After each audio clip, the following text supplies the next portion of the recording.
లూకా సువార్త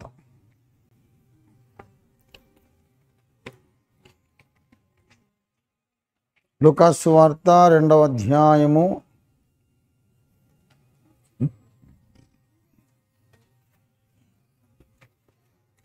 52వ వచనం. యేసు జ్ఞానమందును వయస్సునందును దేవుని దయయందును మనుషుల దయయందును వర్ధిల్లుచూ ఉండెను. చిన్న మాట ప్రార్థన చేసుకుందాం. ప్రేమ కలిగిన మా మహాపరిశుద్ధ తండ్రి, మా మిక్కిలి ప్రియుడవైన మా ప్రాణప్రియుడ, మా రక్షక, మా సర్వస్వమా, మా విమోచకుడా, మా పోషకుడా, మమ్మల్ని కాపాడు మా తండ్రి, మా జీవమయ్యున్న దేవా, మా క్షేమాధారమైన తండ్రికి స్తోత్రం. మాకు ప్రియ కుమారుడు అజయ్ బాబును, సులక్షణమ్మను అద్భుత రీతిగా మీరు ఆశీర్వదించి వారి చక్కని కుమార్తెను వారి గర్భఫలముగా బహుమానముగా మీరు ఇచ్చినారు. నీ స్తోత్రం తండ్రి. మేమందరము ఆ చక్కని పాపను బట్టి మా హృదయాలలో ఆనందభరితులమై ఉన్నాం, ప్రహర్షిస్తున్నాం, మిమ్మల్ని ఆరాధించి కొనియాడి మీకు కృతజ్ఞతాస్తుతులు చెల్లిస్తున్నాం.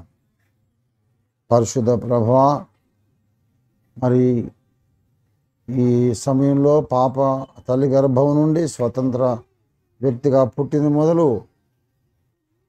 పాపకు అన్నప్రాసన చేసే శుభదినం దాకా మమ్మల్ని నడిపించినారు. పాపను కాపాడి ప్రాయమునకు తగినట్టు రీతిగా పాపను మీరు అభివృద్ధిలోకి తెచ్చినందుకు మీకు స్తోత్రం. ఈ సందర్భంగా నీ వాక్యం చదువుకున్నా మా అందరిలోనూ మీరు నీ వాక్యమును ఫలింపచేయండి. మాతో మీరు మాట్లాడండి. యేసునామములో అడుగుచున్నాం తండ్రి.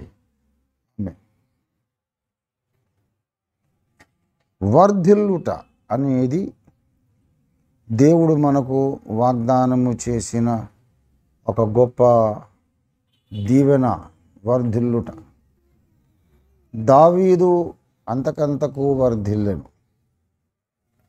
మీరు అన్ని విషయాలలో వర్ధిల్లుచు సౌఖ్యంగా ఉండాలి అని పౌలు భక్తుడు రాశాడు. యోహాను భక్తుడు కూడా గాయకు రాశాడు. నీ ఆత్మ వర్ధిల్లుచున్న ప్రకారం నీవు అన్ని విషయాల్లో వర్ధిల్లుచు సౌఖ్యంగా ఉండాలి. అభివృద్ధి అభివృద్ధి అభివృద్ధి.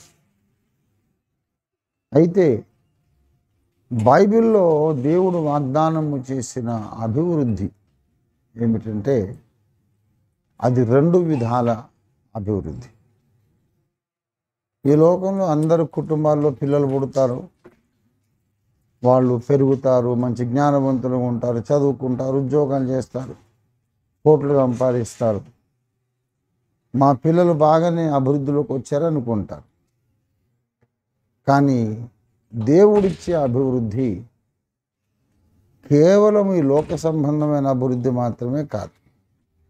బాగా చదువుకొని ఆరోగ్యంగా ఉండి మంచి చదువులు చదువుకొని మంచి ఉద్యోగాలు చేసి ఆస్తులు సంపాదించి ఉన్నంత మాత్రాన అది అభివృద్ధి కాదు. ఎందుకంటే మన కళ్ళ ముందు బాగా గొప్ప గొప్ప పదవులలో ఉండి కోట్లు సంపాదించి ఆస్తులు సంపాదించి చనిపోయి దేవుడు లేకుండా చనిపోయినందుకు అగ్నిగుండానికి పోతున్న వాళ్ళు కోట్ల మంది ఉన్నారు. కోట్ల మంది. గనుక అభివృద్ధి అంటే, ఆశీర్వాదం అంటే ఈ లోక సంబంధంగా మాత్రము అన్ని విషయాల్లో బాగుండడం కాదు. ఇక్కడ దేవుని దయలోను వర్ధిల్లుచుండెను. దేవుని ఉగ్రతకు పాత్రమైనటువంటి మానవ జాతిలో మనము దేవుని దయ పొందినట్లుగా, దేవుని కృప మనం పొందినట్లుగా మన ప్రతినిధిగా శిలువలో మరణించడానికి యేసు ప్రభు వారు భూమి మీద పుట్టాడు. మనము క్రిస్మస్ సీజన్లో ప్రవేశించాం. ఇవాళ 14వ తారీఖు. అంటే ఇంకొక 10 రోజుల్లో మనం క్రిస్మస్ పండగలోకి ప్రవేశిస్తాం.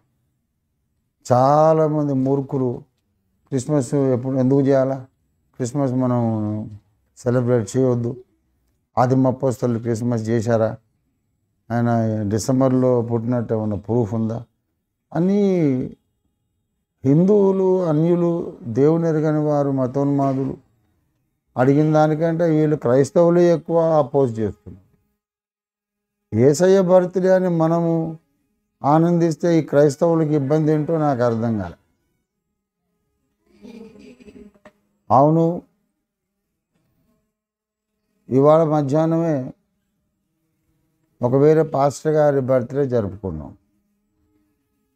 ఫోన్లో ప్రార్థన చేయించారు. ఏ సంవత్సరం పుట్టావు బాబు నువ్వంటే నాకు తెలియదు అన్నా అంటున్నాడు ఆయన. అంటే ఎన్నేళ్ళలో క్యాలిక్యులేట్ చేద్దామని. మరి ఈరోజు బర్త్డే అని ఎట్లా అనుకుంటున్నావు నువ్వు అంటే రఫ్గా ఒకటి అనుకొని అది జరుపుకుంటున్నాము. పెళ్ళైన తర్వాత నా భార్య అన్నది, లేకుంటే మా బంధువులు అన్నారు, ఒక రోజు అనుకొని జరుపుకుంటున్నాం. But year I do not know అని అన్నాడు. మరి పుట్టినందుకైతే సంతోషించాలి, దేవుని స్తుతించాలి. ఒకరోజు ఏదో చేసుకుంటున్నాం, దానివల్ల దేశానికి వచ్చిన నష్టం ఏంటి, వీళ్ళకి వచ్చిన నష్టం ఏంటి? We are celebrating the fact, not the day. Celebrating the fact that Christ is born for us. Celebrating the fact that Savior is born for us. Not the day. Someday he was born and he changed the course of the history of the world. Jesus influenced the world so much that no one else could influence so much. Evaru kuda Alexander the Great, Ashoka the Great, ఎవరెవరో ఉన్నారు, చంగీజ్ ఖాన్, వీడు ప్రపంచ చరిత్ర మీద ఒక ముద్ర వేసినటువంటి మహాపురుషుడు యేసయ్య. ఆయన పుట్టలేదనడానికి అవకాశమే లేదు. ఆయన పుట్టాడు కాబట్టి సెలబ్రేట్ చేసుకుంటున్నాం. So I don't agree. ఒకడు అంటాడు లేదు ఆగస్టులో పుట్టిండని అంటాడు. ఓకే, ఆ రోజు కూడా చేద్దామని చెప్పి ఆ రోజు కూడా సెలబ్రేట్ చేద్దాం. అనవసరమైనటువంటి వివాదాలు మంచిది కాదు. యేసయ్య మన కొరకు ఆయన మరణించి లేచాడు కనుక ప్రపంచంలో ఒక గొప్ప మార్పు వచ్చింది. మనకు ఒక అవకాశం ఏర్పడింది. ఏం అవకాశం అంటే మనమందరము స్వభావ సిద్ధముగా దైవోగ్రతకు పాత్రులమై ఉండగా దేవుని కృపబలం పొందడానికి అవకాశం యేసయ్య ఇచ్చాడు. దేవుని స్తోత్రం కలుగును గాక. కృప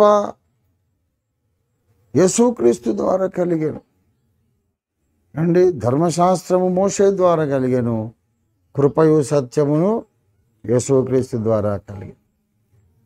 మరి మొట్టమొదట భూమి మీద ఆయన పుట్టి యేసుబాలుడు ఈ రెండు రంగాల్లో వర్ధిల్లినాడట.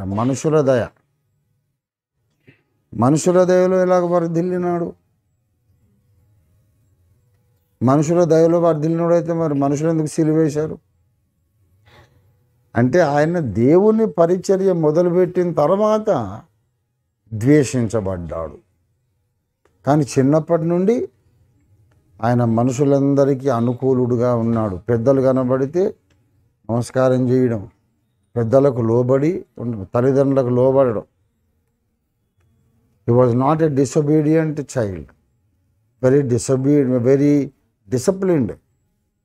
disciplined child. ఆయన తన తల్లిదండ్రులకు లోబడి ఉండెను అని మనకు బైబిల్లో రాయబడింది. తల్లికి తండ్రికి లోబడ్డాడు, వారి మాట విన్నాడన్నమాట. తర్వాత బాధ్యత గల కుమారుడు. మరియమ్మ కంటే యోసేపు చాలా 20 ఏళ్ళు పెద్దోడు,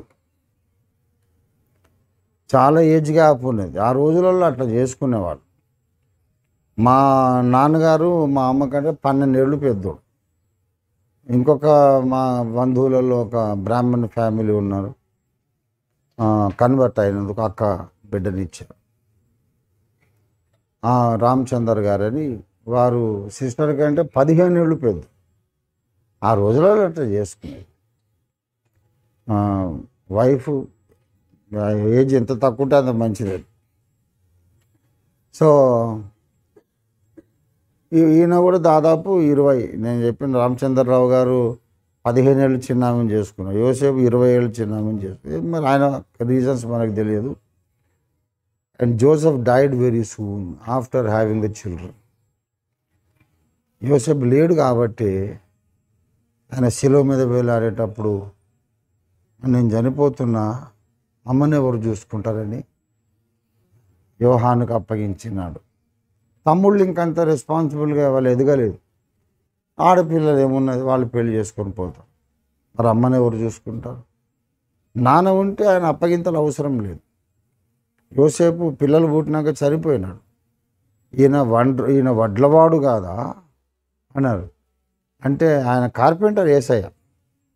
బల్లలు కుర్చీలు చేసి అమ్మి అమ్మను చెల్లెళ్ళని తమ్ముళ్ళను పోషించాడు.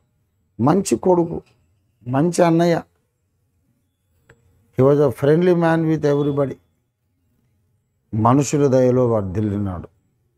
దేవుని చిత్తము నెరవేర్చి దేవుని సేవ మొదలుపెట్టినాక న్యాచురల్లీ కొంతమంది ఆయనని ఇష్టపడలేదు. అయితే మొదటి నుండి మాత్రం ఎవరితోనూ శత్రుత్వం పెట్టుకోలేదు ఆయన. అందరికి అనుకూలమైన మనిషి, అందరితో మర్యాదగా గౌరవంగా ఉండేవాడు. మనుషుల దయలో మన పిల్లలు కూడా అలాగా వర్ధిల్లాలి.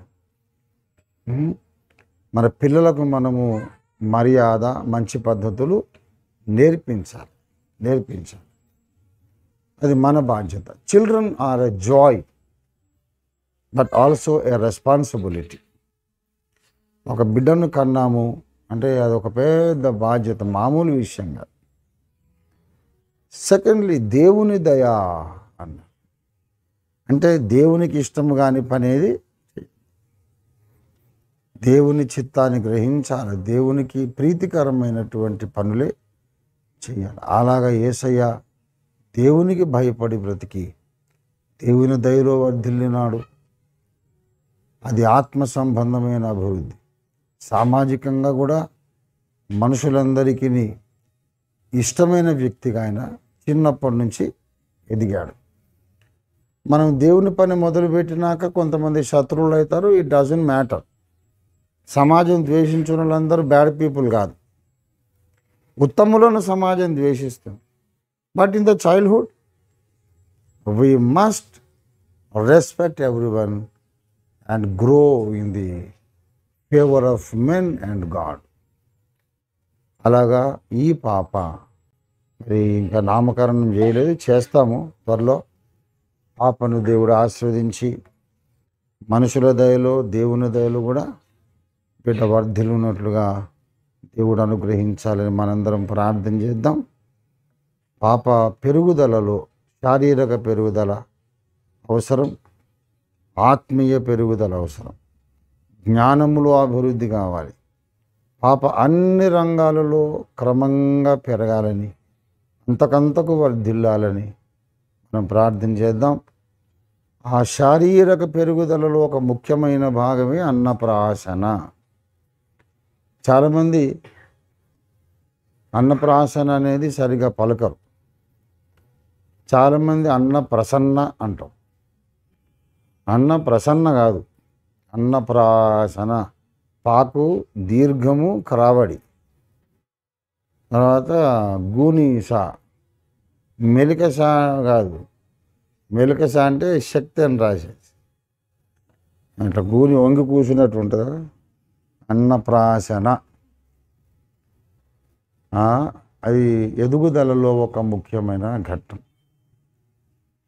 అంటే ద్రవ పదార్థములే తీసుకునేటట్టు కాకుండా జీర్ణకోశం కొంచెం బలపడింది. సాలిడ్ ఫుడ్ కూడా అరిగించుకునే ఆ ఎదుగుదల బిడ్డకు వచ్చింది. పుట్టగానే అన్నం పెడితే మళ్ళీ అదొక పెద్ద మెడికల్ ప్రాబ్లం. పుట్టగానే అన్నం పెట్టలేం. 5 నెలలు 6 నెలలు వచ్చినాక పెడతాం. ఎందుకంటే ఆమె పేగులు, కాలేయము కొంచెం గట్టి పదార్థాన్ని రిసీవ్ చేసుకొని జీర్ణించుకునేటట్టుగా ఎదిగినవి అని. కాబట్టి వాళ్ళకి పాలు సరిపోవు. పాలు సరిపో, నాకు ఇంకా గట్టి ఆహారం కావాలని వారి సిస్టమ్ అడుగుతుందన్నమాట. ఆత్మీయ జీవితంలో కూడా అలాగే పాలు తాగే వయసు ఒకటి ఉంటుంది. రక్షణ పొందిన కొత్తలో తేలికపాటి బోధ ఉపదేశం, తర్వాత మనం ఎదిగిన తర్వాత బైబిల్ గ్రంథంలోనే కొంచెం గట్టి పదార్థాలు, కఠినమైన విషయాలు, లోతైన విషయాలు, గూఢమైన విషయాలు మనం అరిగించుకునే ఆ బలం మనకు దేవుడు ఇస్తాడు. శారీరకంగా పిల్లలు పుట్టిన తర్వాత, కొంత ఎదిగిన తర్వాత ఇలాగ అన్నం ముట్టిస్తున్నామో, దేవుడు కూడా మనకు అన్నం ముట్టించాలని ఆశపడుతున్నాడు. కొంచెం లోతైన విషయాలు చెప్పాలని దేవుడు ఆశపడుతున్నాడు. పాలైన దేవుని వాక్యమే బైబిలే, మరి గట్టి పదార్థం ఆహారమైన దేవుని వాక్యము బైబిలే. అదైనా ఇదైనా బైబిలే. బైబిల్లోనే పాలు ఉన్నాయి, బైబిల్లోనే అన్నం ఉంది, బైబిల్లోనే రొట్టెలు ఉంటాయి, బైబిల్లోనే చికెన్, మటన్, ఫిష్ ఫ్రై అన్నీ ఉంటాయి. బైబిల్లోనే మనం ఎంత ఎదుగుతామో అంతగా దేవుడు ఇంకా లోతుకు తీసుకెళ్ళి బలమైన ఆహారం మనకు దేవుడు ఇస్తాడు. కనుక ఇట్లాంటి చిన్న పిల్లలకు మనం అన్నం పుట్టించినప్పుడు మనం కూడా అడగాల. ఇర్మియా 33:3 నన్ను అడుగుము, నేను నీకు ఉత్తరం ఇచ్చేదను. నీవు గ్రహింపలేని సంగతులు, గొప్ప సంగతులు, గూఢమైన సంగతులు నేను నీకు తెలియజెప్పేదను. అవన్నీ బైబిలే. గ్రహింపగలిగినవి ఉన్నాయి, గ్రహింపలేనివి ఉన్నాయి, సాధారణ సంగతులు ఉన్నాయి, గొప్ప సంగతులు ఉన్నాయి, పైపైన కనపడే సంగతులు ఉన్నాయి, లోతుగా వెళితే గూఢమైన సంగతులు ఉన్నాయి. అవన్నీ నేను నీకు పెడతానంటే అర్థం ఏంటంటే నేను నీకు అన్నం ముట్టించాలని ఆశపడుతున్నానని అర్థం. కనుక బ్రతుకంతా ఒకటే ప్రసంగం, ఒకటే కొంతమంది ఏదన్నా ఒకటి పట్టుకుంటే ఆ డినామినేషన్ మొత్తం అదే మాట మీద ఉంటారు. ఇంకా బ్రతుకాలము సెంచురీస్ తరబడి అదే. కొంతమంది నువ్వు తిరిగి పుట్టినవా అని అంటే వాడు పెళ్ళికి అదే ప్రసంగము, సావుకు అదే ప్రసంగము, తద్దినానికి అదే ప్రసంగము. ఎప్పుడు గృహకూటమైనా తిరిగి పుట్టు అరిగిపోయిన రికార్డులాగా అదొకటి. కొంతమంది మారు మనసు పొందినవా, ఇక ఇంట్లో అదే, బడిలో అదే, గుడిలో అదే, బయట అదే, సావుకు అదే, పెళ్ళికి అదే, దినానికి అదే, తిరిగి మారు మనసు.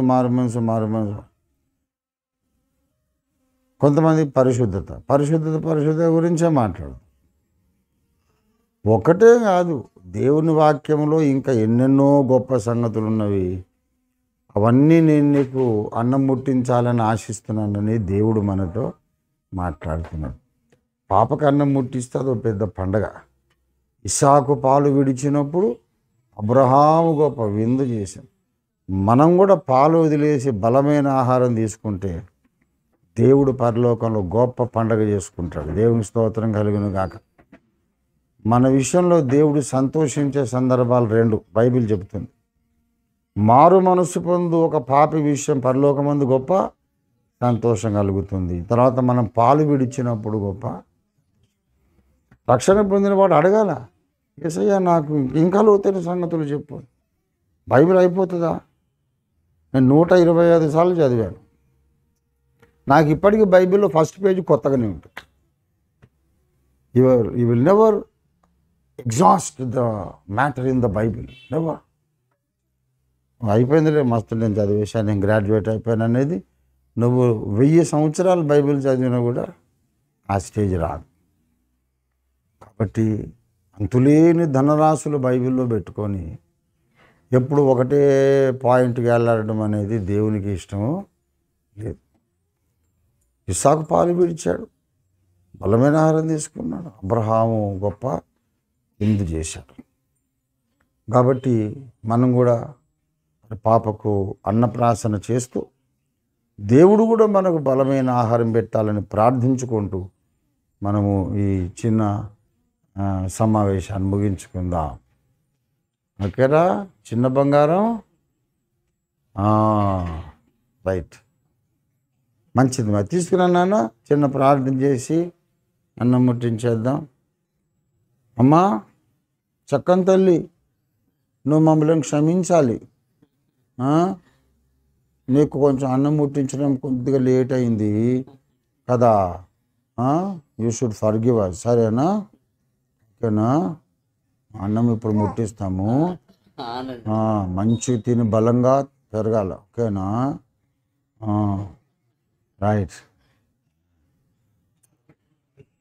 ఆమె ఏదైనా ప్రసంగం కూడా వింటుందా? ఇట్లనే ఎంతసేపు అని వింటుంది కదా. అది ఆ వాయిస్ గుర్తుపట్టేస్తుంది ఆమె.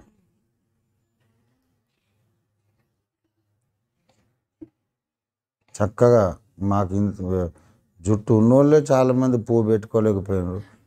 నువ్వు అప్పుడే జుట్టు పువ్వు, చక్కటి పువ్వు కూడా పెట్టుకొని ఎత్తుకోమని తాతయ్య ఎత్తుకోవాలి కదా. ఎత్తుకోకుండా ముచ్చట చెప్తావేంట్రా ముసలోడా? చక్కని తల్లి ఉంటున్నా. వెరీ అన్నం రైట్. Very happy day. అరే కన్నులు అక్కడ, అరే డాడీరా డాడీరా డాడీరా.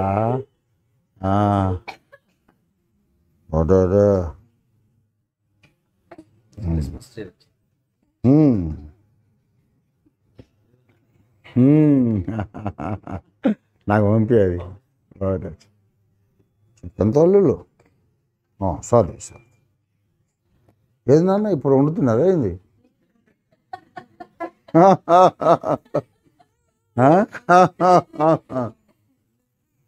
ఏంటరా చక్కగా.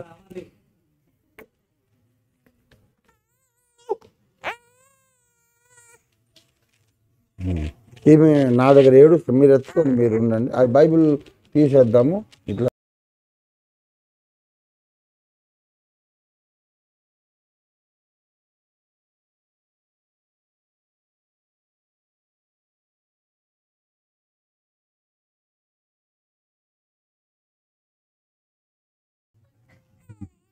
సరే సరే స్తోత్రమునైనా హల్లెలూయా యేసయ్యా. ఈ మహానందకరమైన మహాసంతోషకరమైన ఈ సుదినం కొరకు నీకు వందనాలు. చిన్నారి బిడ్డను ఆశ్రయించండి. అజయ్ సులక్షణాల చక్కని గర్భఫలము చిన్న పాపను ఆశీర్వదించి అయా శారీరక పెరుగుదలలో ఒక ముఖ్య ఘట్టమైన అన్నప్రాసనకు నడిపించినావు నీకు స్తోత్రం. పాప జీవితంలో ఇంకా ఎదుగుదలలో మిగిలిన ఘట్టాలన్నీ సకాలంలో జరిగి పెరిగి పెద్దదై జీవితంలో స్థిరపడి దేవునికి మహిమ, కన్నవారికి వంశానికి మంచి కీర్తి తెచ్చి ప్రపంచానికి గొప్ప పరిమళముగా వెలుగుగా ప్రకాశించడానికి సహాయం చేయండి. ఆత్మయందు కూడా బిడ్డ బాల్యమందే రక్షణ పొంది ఆత్మీయ జీవితంలో కూడా తొందరగా పాలు విడిచి బలమైన వాక్యాహారము కొరకు నీ సన్నిధిలో ప్రార్థించి పొంది శరీర రీతిగాను ఆత్మీయ రీతిగాను సమానముగా వర్ధిల్లుటకు సహాయం చేయమని ప్రార్థిస్తూ మనుషుల దయలో దేవుని దయలో పాపను వర్ధిల్లు చేయమని మేమందరం అలాగా వర్ధిల్లుటకు సహాయం చేయమని ప్రార్థిస్తూ పాపని దీవించవచ్చిన పెద్దలు, బంధువులు, మిత్రులు అందరిని ఆశీర్వదించమని ప్రార్థిస్తూ తండ్రి, కుమార, పరిశుద్ధాత్మ త్రియేక దేవుని ఏకనామమైన యేసునామంలో జీవాహారము నేనే, నన్ను తినండి అని పలికిన కరుణామయుడు దయాసముద్రుడు యేసయ్య నామంలో ఈ చిన్నారి బిడ్డకు అన్నప్రాసన చేస్తున్నాం తండ్రి. ఆమేన్ ఆమేన్ ఆమేన్. చక్కని తల్లి తండ్రి, కుమార, పరిశుద్ధాత్మ నామమున ఆమేన్. బాగుంది బాగుంది బాగుందిరా బాగుందిరా కన్నులు బాగుంది తల్లి. హంగ్రీ. సరే అయితే మరి పెద్దలు రండమ్మా. అమ్మమ్మ గారు తర్వాత ఇంకా పెద్దలందరూ కూడా రండి. అమ్మ, మమ్మీ, డాడీ, తర్వాత తాతయ్య గారు అడుగుతుంది. అర్థం she enjoy, she like it. Mummy daddy పెట్టండి జాగ్రత్త. తాతయ్య గారు బ్రదర్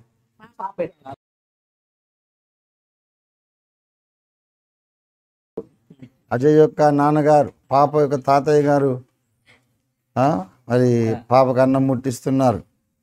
చాలా సంతోషం. అక్క చేతులు పట్టుకోమ్మ కొట్టేస్తుంది.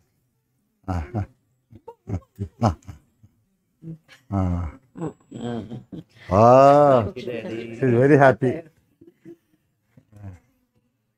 రైట్, మంచిది. సిస్టర్ మీరు పెట్టిన పెద్దోళ్ళందరూ దీవించాలి. అరుణమ్మ మీరు కూడా, నువ్వు కూడా పెట్టు.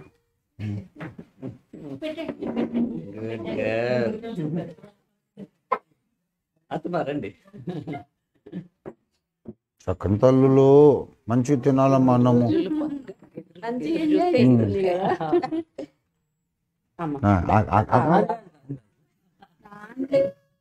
అమ్మమ్మ అవుతారా మీరు? ఓ ఆమె ఫుల్ ఎంజాయ్ చేస్తున్నారు.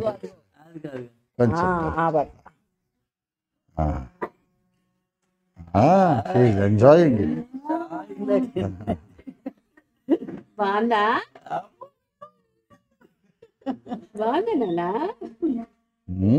ఇంకా సరే సరే, పెద్దమ్మ కదా.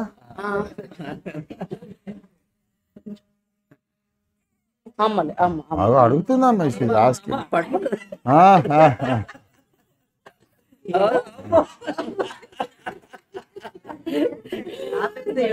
నేను అందుకే లేట్ చేద్దాం చెప్పలే, నా తప్పు. ఆల్రెడీ లేట్ అయిపోయింది. నా మేనమామ పెట్టాలా, పెదనాన్న పెట్టాలి.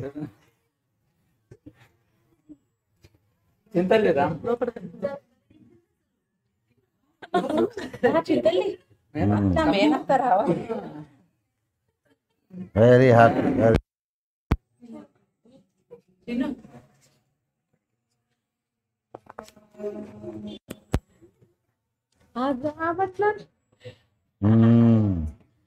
తిను బిడ్డ, మంచి మంచి.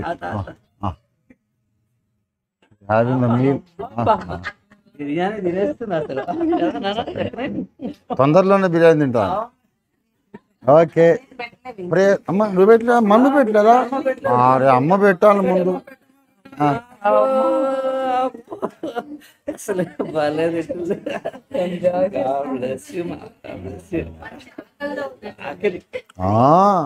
ఆమె నచ్చేసింది. బంగారు తల్లి. మేనమామ పెడితే ఆశీర్వాద ప్రార్థన, తర్వాత వేరే వాళ్ళు పెట్టి.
ఆశీర్వదించమని ప్రభా, నిండైన ఆశీర్వాదాలతో మమ్మల్ని మా ముందున్న పరిచర్య కొరకు మీరు నడిపించమని, అందరికి ఆయుర ఆరోగ్య సౌభాగ్యములు మన ఈ గృహంలో ఇంకెన్నెన్నో శుభకార్యాలు మేము కళ్ళారా చూసి మీరు ఆనందించుటకు సాయం చేయమని యేసునామములో స్తుతించి ప్రార్థిస్తున్నాం తండ్రి.